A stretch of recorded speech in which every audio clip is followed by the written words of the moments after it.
Hi hello ನಮಸ್ಕಾರ, welcome back to Trivika YouTube channel. ಯಾರೆಲ್ಲ ನನ್ನ ಚಾನಲ್ನ ನೋಡ್ತಾ ಇದ್ದೀರಾ ಪ್ಲೀಸ್ ಲೈಕ್ ಮಾಡಿ, ಸಬ್ಸ್ಕ್ರೈಬ್ ಮಾಡಿ, ಕಾಮೆಂಟ್ ಮಾಡಿ ಅಂತ ಹೇಳ್ತಾ ಎಲ್ಲರಿಗೂ ಯುಗಾದಿ ಹಬ್ಬದ ಶುಭಾಶಯಗಳು. ಇವತ್ತು ಯುಗಾದಿ ಹಬ್ಬ ಆಗಿರೋದ್ರಿಂದ ಎಲ್ಲರೂ ಬೇಗ ಎದ್ದು ಯುಗಾದಿ ಹಬ್ಬಕ್ಕೆ ಎಲ್ಲನೂ ರೆಡಿ ಮಾಡ್ತಾ ಇದ್ವಿ ಎಲ್ಲರೂ ಸೇರಿಕೊಂಡು. ಸೊ ನಾನು ನಾಷ್ಟ ಮಾಡ್ತಾ ಇದ್ದೆ ಬೆಳಿಗ್ಗೆ ಎದ್ದು. ನನ್ನ ಮಗಳು ಹಾಗೆ ಎದ್ದುಬಿಟ್ಲು ಬೇಗನೆ. ಸೊ ಅವಳನ್ನ ಹೊತ್ಕೊಂಡು ನಾನು ರೆಡಿ ಮಾಡ್ತಾ ಇದ್ದೆ ಹಾಗೆ ನಾಷ್ಟನ. ಸೊ ಎಲ್ಲರೂ ಬ್ಯುಸಿ ಇದ್ದರು ಅವ್ರವ್ರ ಕೆಲಸದಲ್ಲಿ. ಹಾಗಾಗಿ ನಾನು ನನ್ನ ಮಗಳನ್ನ ಹೊತ್ಕೊಂಡು ನಾನು ಉಪ್ಪಿಟ್ಟನ್ನ ರೆಡಿ ಮಾಡ್ತಾ ಇದ್ದೆ.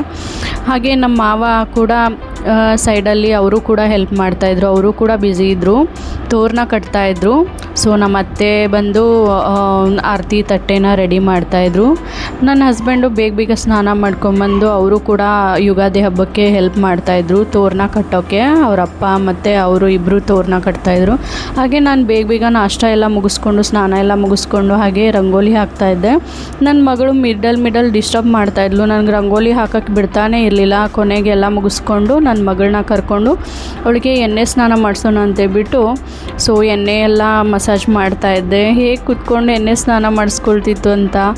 ಸೊ ಎಣ್ಣೆ ಸ್ನಾನ ಎಲ್ಲ ಮಾಡಿಸಿ ಅಪ್ಪ ಮಗಳಿಗೆ ಇಬ್ಬರಿಗೂ ಆರತಿ ಮಾಡ್ತಾಯಿದ್ದೆ.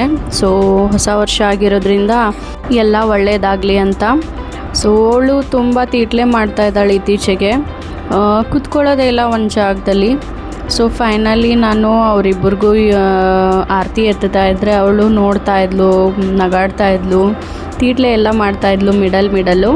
ಸೊ ಪರವಾಗಿಲ್ಲ ಅಂತೇಳ್ಬಿಟ್ಟು ನಾನು ಹಾಗೆ ಅವಳಿಗೆ ಮತ್ತು ಅವ್ರ ಅಪ್ಪಂಗೆ ಇಬ್ಬರಿಗೂ ಆರತಿ ಮಾಡಿದೆ.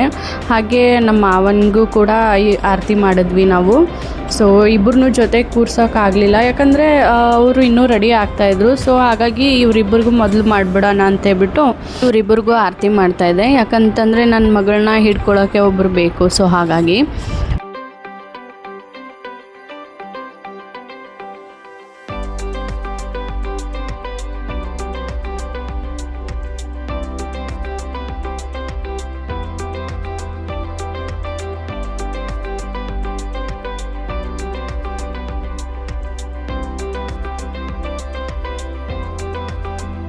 ನಮ್ಮ ಮಾವಂಗೆ ನಮ್ಮ ಅತ್ತೆನೂ ಆರತಿ ಮಾಡಬೇಕಿತ್ತು.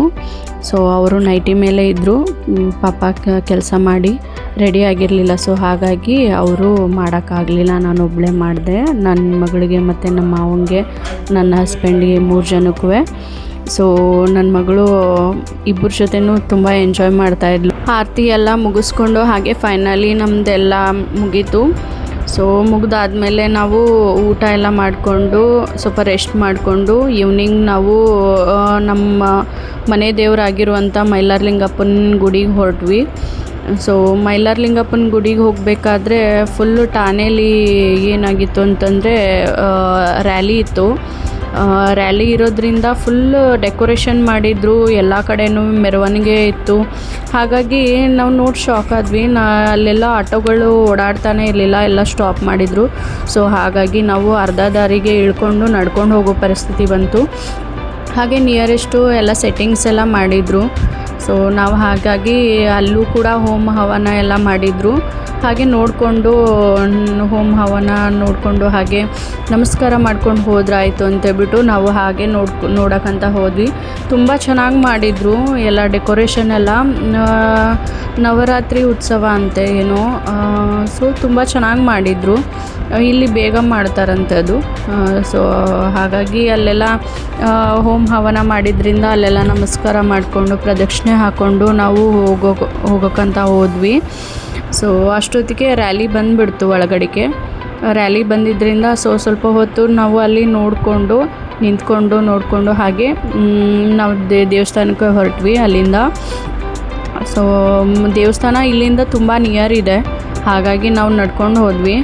ನಾನು ನಡೆದು ತುಂಬ ದಿನ ಆಗಿತ್ತು. ಸೊ ತುಂಬ ಕಾಲು ನೋವು ಸ್ಟಾರ್ಟ್ ಆಗಿಬಿಟ್ಟಿತ್ತು ನನಗಂತೂ ಆಗಲೇ. ಯಾಕಂದರೆ ಸೀರೆನೂ ಹಾಕ್ಕೊಂಡಿದ್ನಲ್ಲ, ತುಂಬ ಸೆಕೆನೂ ಕೂಡ ಆಗ್ತಾಯಿತ್ತು ಒಳಗಡೆಯಿಂದ. ಸೊ ಫೈನಲಿ ದೇವಸ್ಥಾನಕ್ಕೆ ರೀಚ್ ಆದ್ವಿ. ಇದೇ ನಮ್ಮ ಮನೆ ದೇವ್ರ ದೇವಸ್ಥಾನ ಮೈಲಾರಲಿಂಗಪ್ಪಂದು. ಸೊ ಇದು ಮುಂಚೆ ಚಿಕ್ಕದಾಗಿತ್ತು ದೇವಸ್ಥಾನ ನಾನು ಸ್ಟಾರ್ಟಿಂಗ್ ಬಂದಾಗ. ಸೊ ಈಗೀಗ ಇದನ್ನು ದೇವಸ್ಥಾನನ ದೊಡ್ಡದಾಗಿ ಮಾಡಿರೋದು. ಇದು ಉದ್ಭವ ಮೂರ್ತಿ ಅಂತ ಹೇಳ್ತಾರೆ.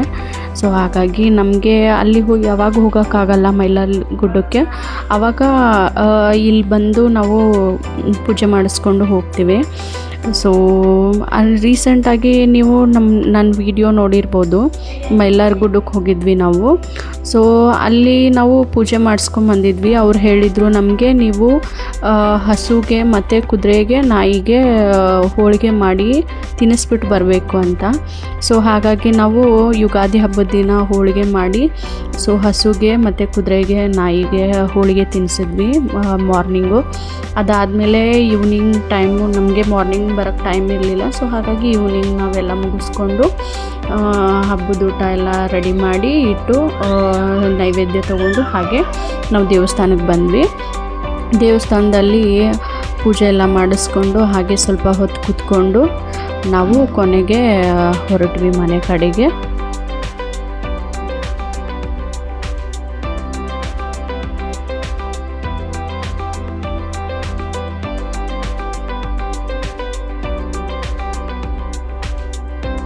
ಫೈನಲಿ ಎಲ್ಲ ಮುಗಿಸ್ಕೊಂಡು ನಾವು ಹೊರಟ್ವಿ.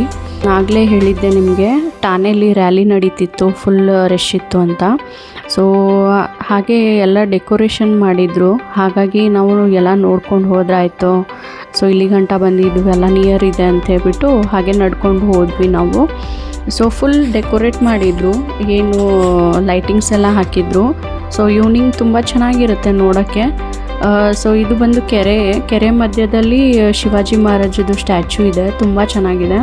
ಸೊ ಡೆಕೋರೇಟ್ ಮಾಡಿದರು. ನಾನು ಹಾಗೆ ವಿಡಿಯೋ ಮಾಡ್ಕೊಂಡು ಹೋಗ್ತಾ ಇದ್ದೆ. ಸೊ ಪೊಲೀಸ್ ಬಂದುಬಿಟ್ಟು ಹೇಳಿದ್ರು ಫೋಟೋ ಅಲೌಡ್ ಇಲ್ಲ, ಫೋಟೋ ವಿಡಿಯೋ ಅಂತಂತಂದು. ಸೊ ಹಾಗಾಗಿ ನಾನು ಮುಂದೆ ವಿಡಿಯೋ ಮಾಡ್ಕೊಳಕ್ಕಾಗಲಿಲ್ಲ, ಇಷ್ಟು ಮಾತ್ರ ವಿಡಿಯೋ ಮಾಡಿಕೊಂಡೆ. ನನ್ನ ಮಗಳನ್ನ ನಡೆಸ್ಕೊಂಡು ಹಾಗೆ ಕರ್ಕೊಂಡು ಹೋಗ್ತಾಯಿದ್ವಿ. ತುಂಬ ಚೆನ್ನಾಗಿ ಅವಳಿಗೆ ತುಂಬ ಎಂಜಾಯ್ ಮಾಡ್ತಾಯಿದ್ಲು. ಅವಳು ಕೂಡ ನಡೆಯೋಕ್ಕೆ ಟ್ರೈ ಮಾಡ್ತಾಯಿದ್ಲು. ಸೊ ಅವಳನ್ನ ನಡೆಸ್ಕೊಂಡು ನಾವು ಕೂಡ ಎಂಜಾಯ್ ಮಾಡ್ತಾ ಅವಳ ಜೊತೆ ಸೊ ಹೊರಟ್ವಿ ನಾವು. ತುಂಬ ಖುಷಿ ಆಗ್ತಾಯಿತ್ತು ನನಗೆ ಅವಳ ಜೊತೆ ಹೊರಗಡೆ ಟೈಮ್ ಸ್ಪೆಂಡ್ ಮಾಡೋಕ್ಕೆ ಅವಕಾಶ ಸಿಕ್ತು. ಸೊ ಇದಾಗಿತ್ತು ಇವತ್ತಿನ ವಿಡಿಯೋ. ಈ ವಿಡಿಯೋ ಸ್ವಲ್ಪನಾದರೂ ನಿಮಗೆ ಇಷ್ಟ ಆಗಿದ್ದರೆ ಪ್ಲೀಸ್ ಲೈಕ್ ಮಾಡಿ, ಸಬ್ಸ್ಕ್ರೈಬ್ ಮಾಡಿ, ಕಾಮೆಂಟ್ ಮಾಡಿ ಅಂತ ಹೇಳ್ತಾ ಮತ್ತೆ ನೆಕ್ಸ್ಟ್ ವಿಡಿಯೋದಲ್ಲಿ ಸಿಗ್ತೀನಿ.